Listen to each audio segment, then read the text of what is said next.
자, 이제 신경계로 넘어가 보도록 하겠습니다.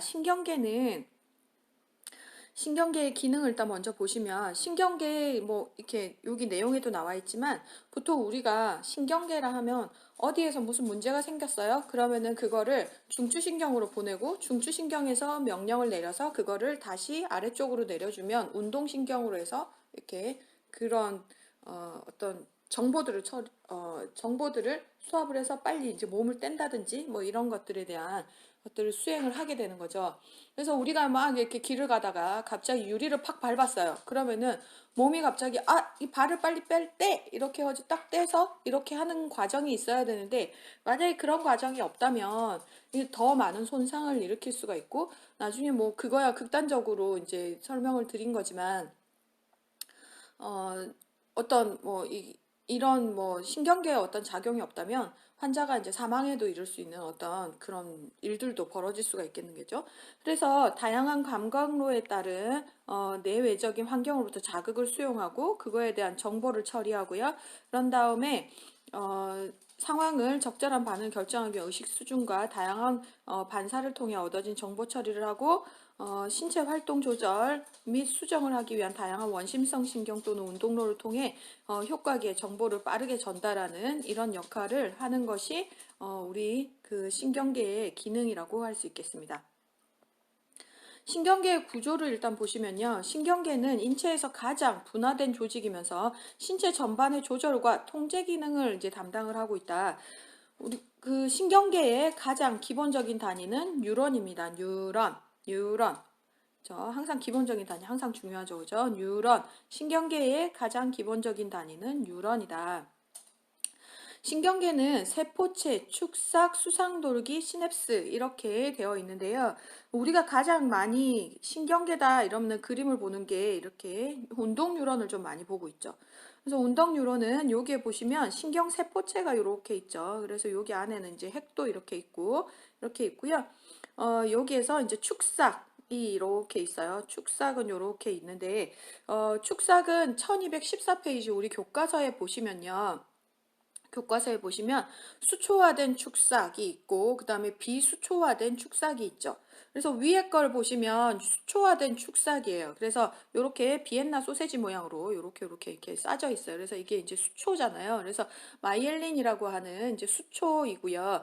이 마이엘린 수초의 역할은 이게 그 전류가 밑에 거 보시면 연속 전도라고 해서 이렇게 활동 전이가 플러스 마이너스가 이제 있으면서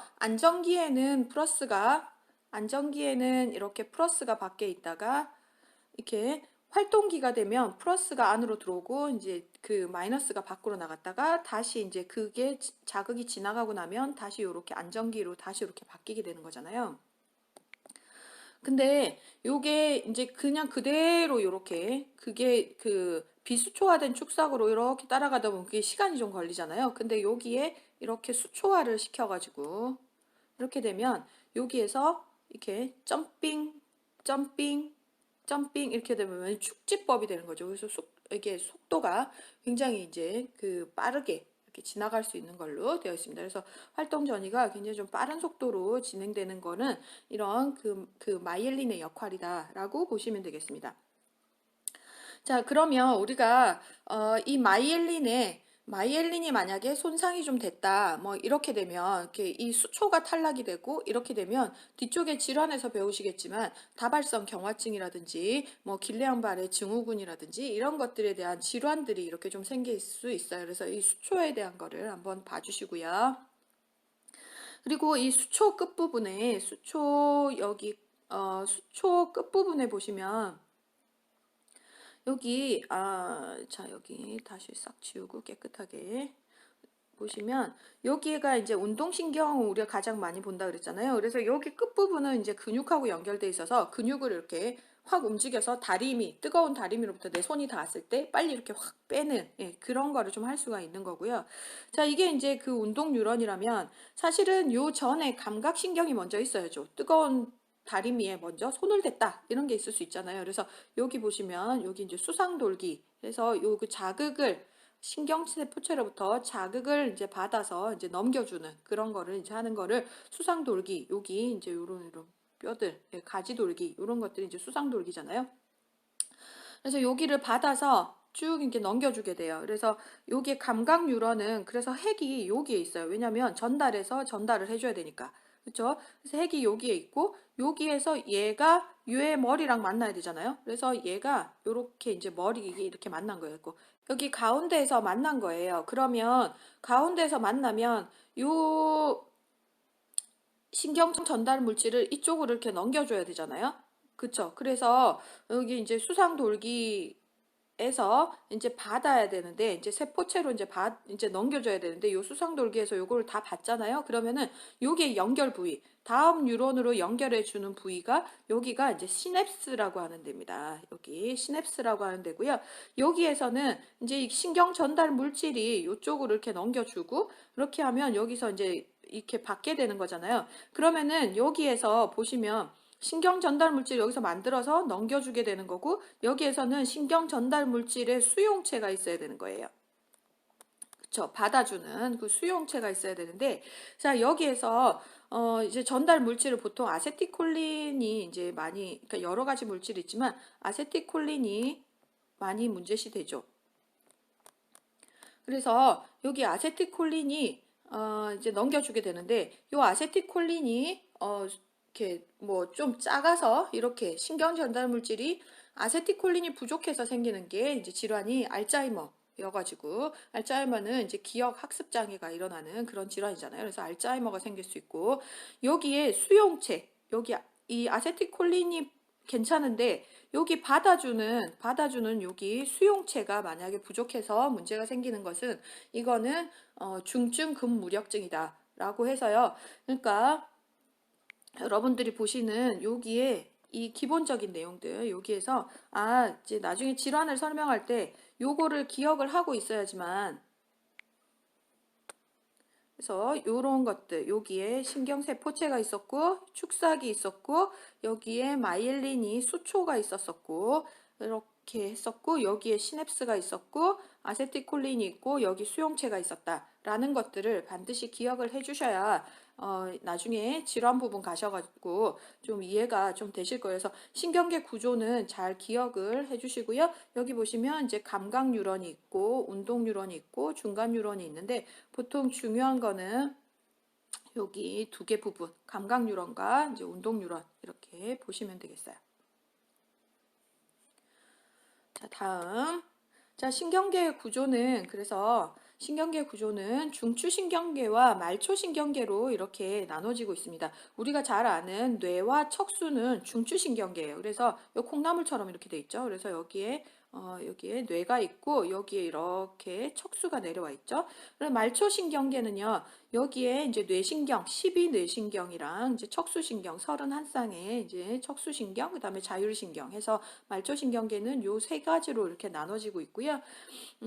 여기에서 여기에 보시면 뇌신경과 척수신경은 여기에서 채성신경과 자율신경으로 또 이렇게 나눠지고요.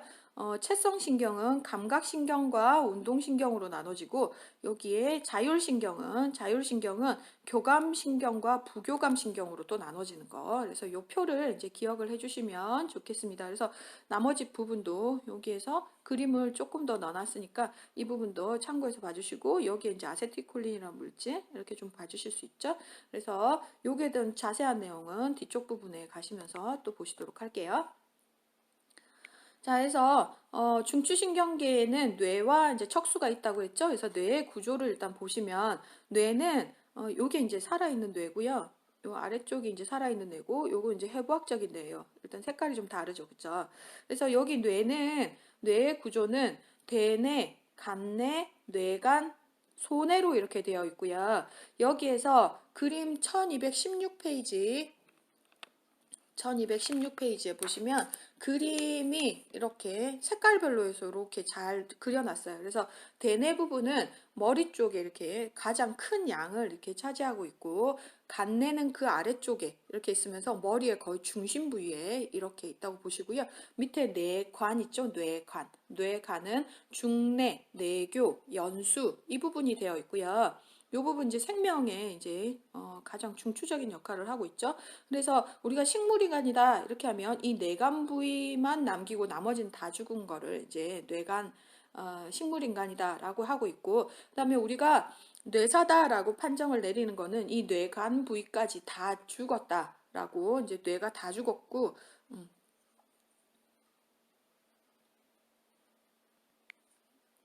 더 이상 이 사람은 호흡기나 뭐 이런 것들이 없는 이상에서는 더 이상 살아갈 수 없고, 뭐 이런 것들 나중에 이제 뇌사 부분에 가서 다시 한번 설명드릴 텐데, 그런 것이다 라고 해서 나중에 이제 뇌사를 판정할 때는 이 뇌간 부위가 살아있냐 안 살아있냐를 가지고 이제 판정을 하고 있습니다.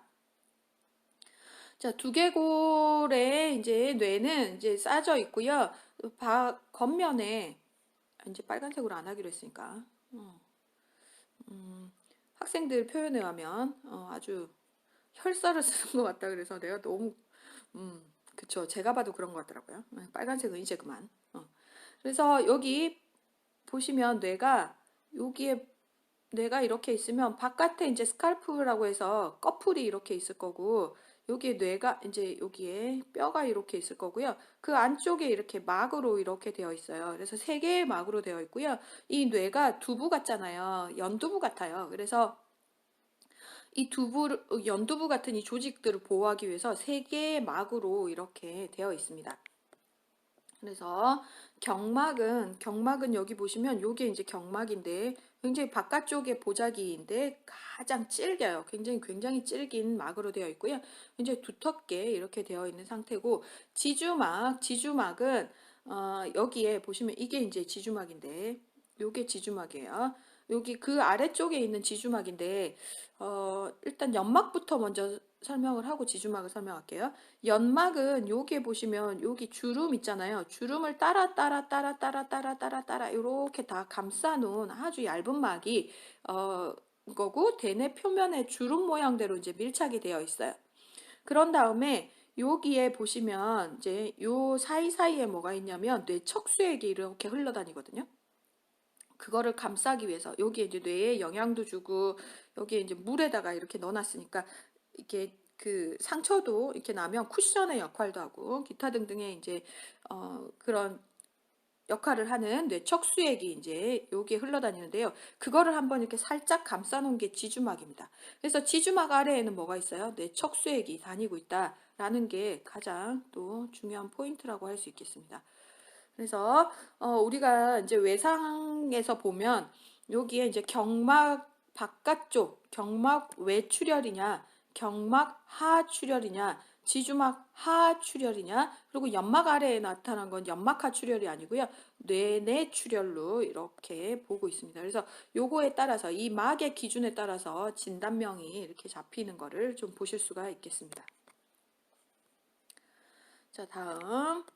그래서 뇌의 구조는 이렇게 커플로 이렇게 싸져 있고요. 그런 다음에 대뇌가 있고 중뇌가 있고 연수, 간뇌, 소뇌 이렇게 되어 있다 그랬잖아요. 뇌는 이렇게 되어 있다 그랬잖아요. 그래서 여기에 각 방에 역할들이 다 있습니다. 그래서 여기에 이제 1216페이지에 보시면 대뇌 부분에서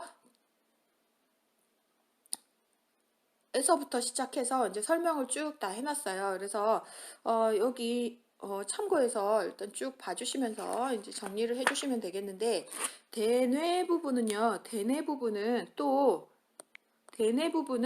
여기에서 전두엽, 그 다음에 두정엽, 축두엽, 후두엽으로 좀 나눠져가지고 또 그거에 따라서 기능들이 또 다 있습니다. 그래서 하나하나 또 한번 보시도록 할게요. 자, 그래서 대뇌는 뇌 전체 무게의 약 80%를 차지하고 있고요. 좌우 두 개의 방구로 되어 있으면서 회백질과 백질로 일단 나눠지고 있습니다.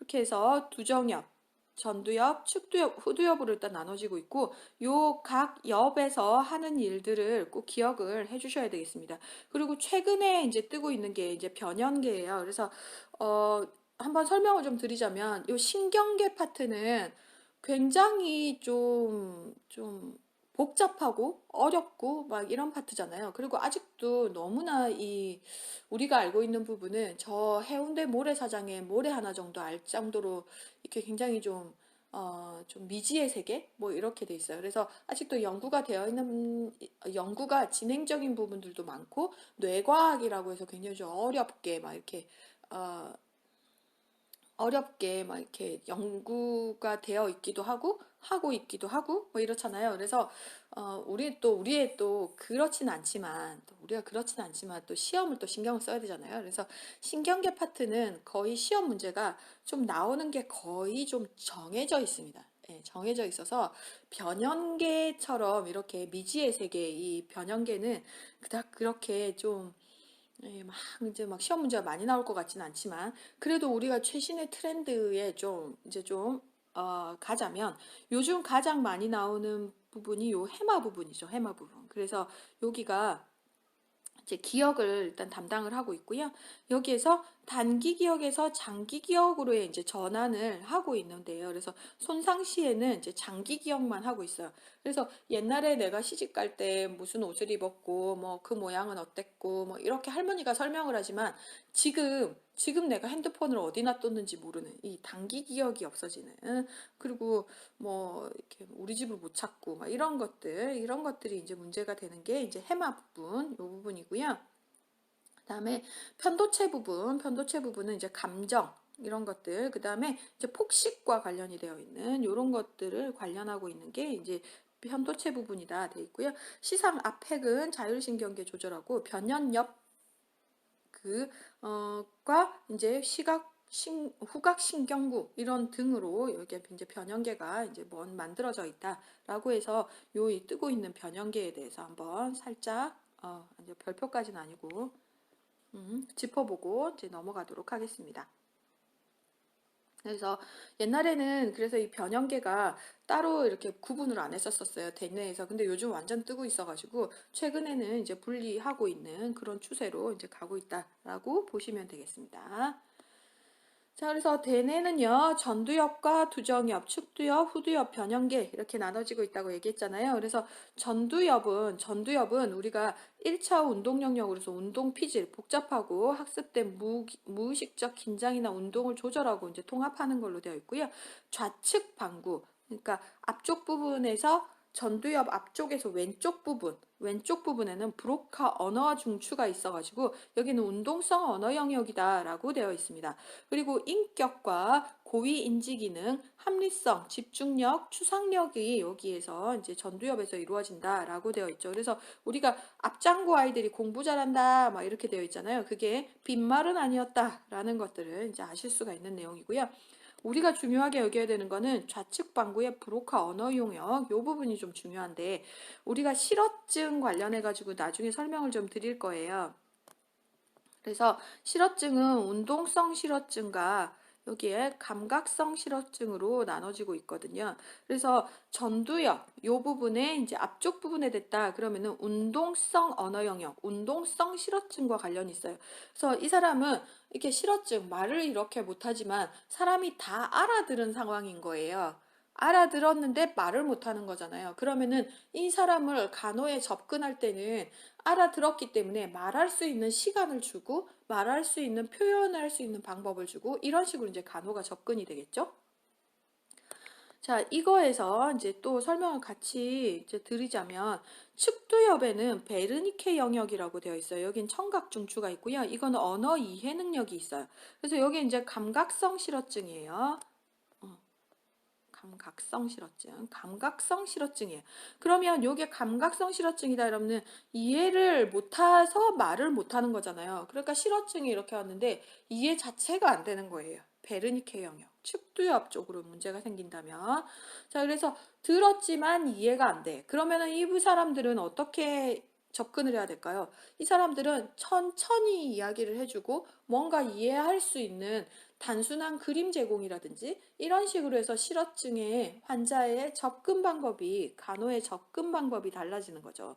그래서 여기에 이제 실어증과 관련해 가지고 요 측두엽의 베르니케 영역과 전두엽의 브로카 언어 용역은 반드시 기억을 해주시면 좋겠습니다. 그래서 W는 왠지 귀하고 좀 가깝게 생겼고, 브로카 영역은 앞장구 이렇게 보시면 앞장구처럼 보이니까 이쪽에 전두엽처럼 생겼죠. 그리고 전두엽은 왠지 앞서 나가는 것 같잖아요. B가 앞쪽이고 W는 뒤쪽이니까 이렇게 뒤쪽 편에 있는 축두엽과 관련된 건 귀하고 연결됐고, 앞쪽에 브로카 영역은 앞쪽에 있는 전두엽과 연결됐구나라고 보시면 되겠습니다. 그렇게 기억하시면 좀 더 편하시겠죠? 자, 두정엽, 머리 요쪽, 두정엽 쪽은요, 요쪽 머리 꼭대기 부분, 여기는 감각, 질감, 크기, 모양, 공간적 이해 부분, 이런 부분, 그런 미각 해석이라든지 이런 부분에 많이 이제 관련이 좀 되어 있고요.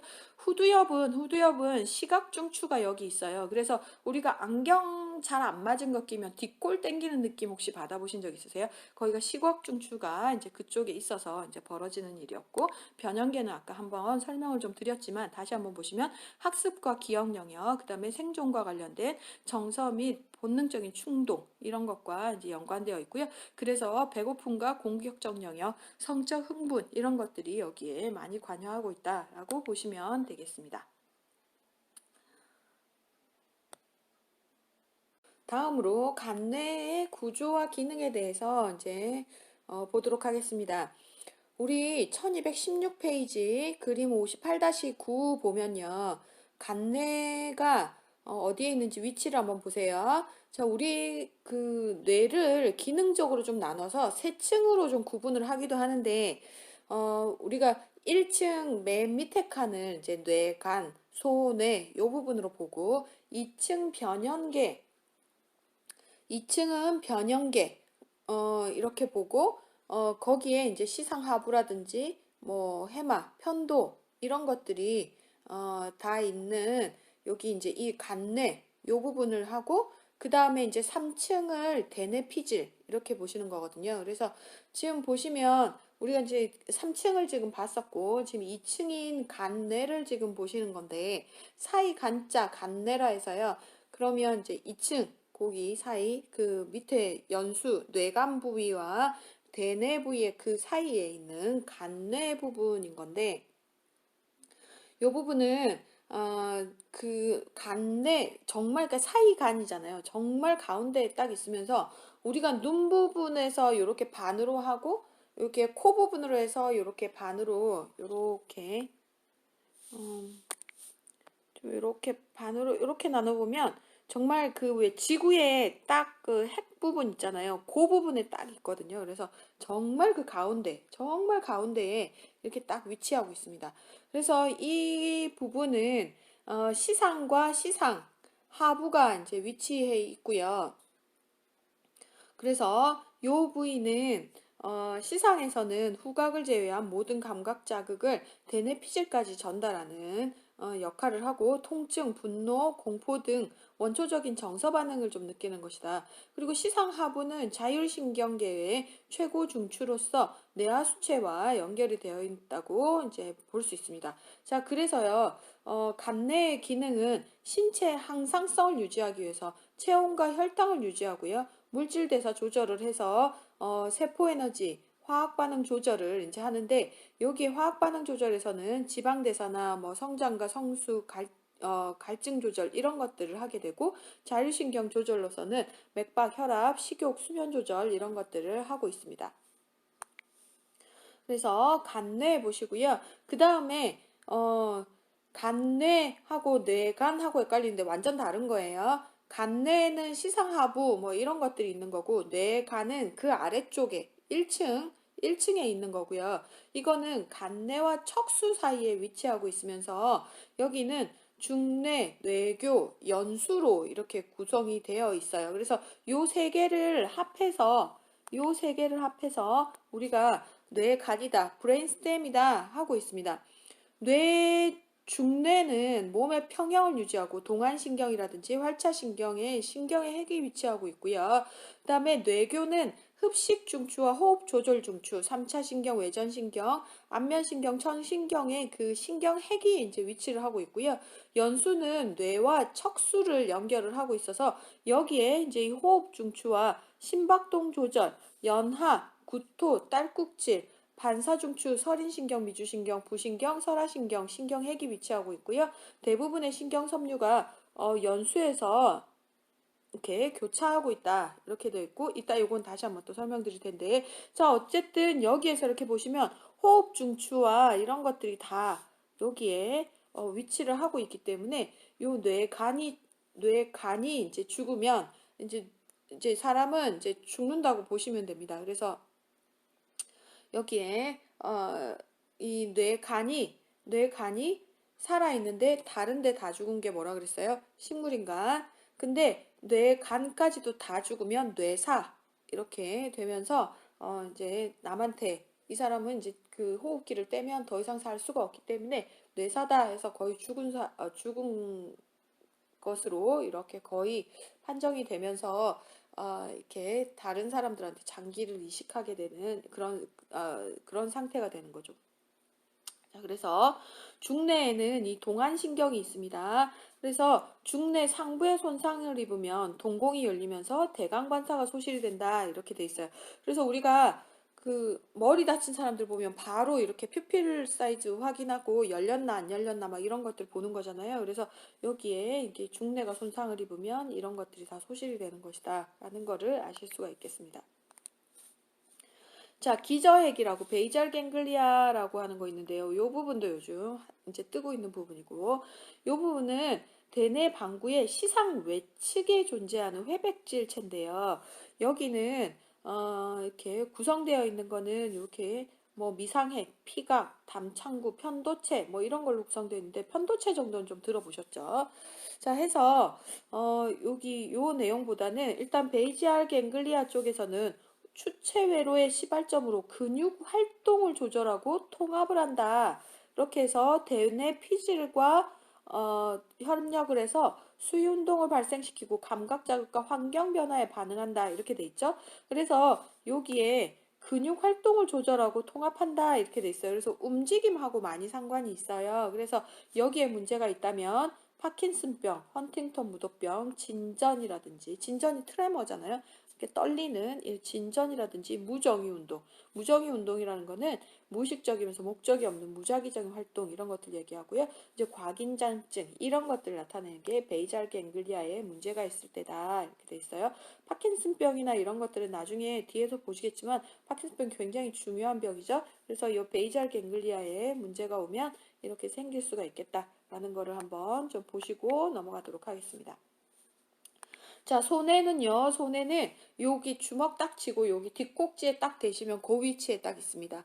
그래서 연수 바로 뒤쪽에, 그러니까 뇌간 바로 뒤쪽에 이렇게 위치하고 있고요. 손해에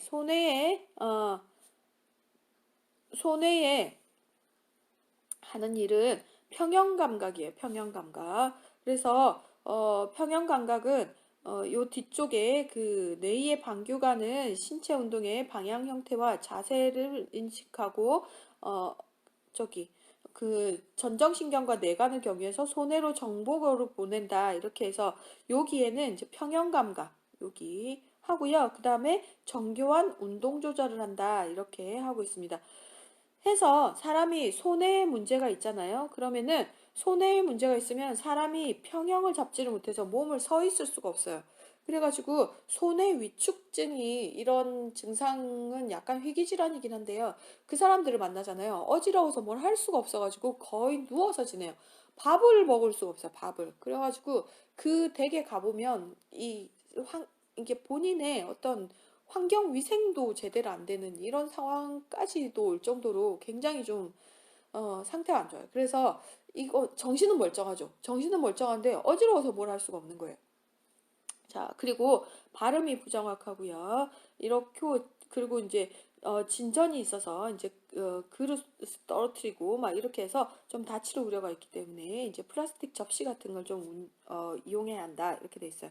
그러면 손에 나중에 뒤쪽 편에 또 이제 건진 부분에도 나오겠지만 여기에 손해 부분에 문제가 있다면 어떤 검사를 할까요? 이러면 룸버거 테스트라고 해서요.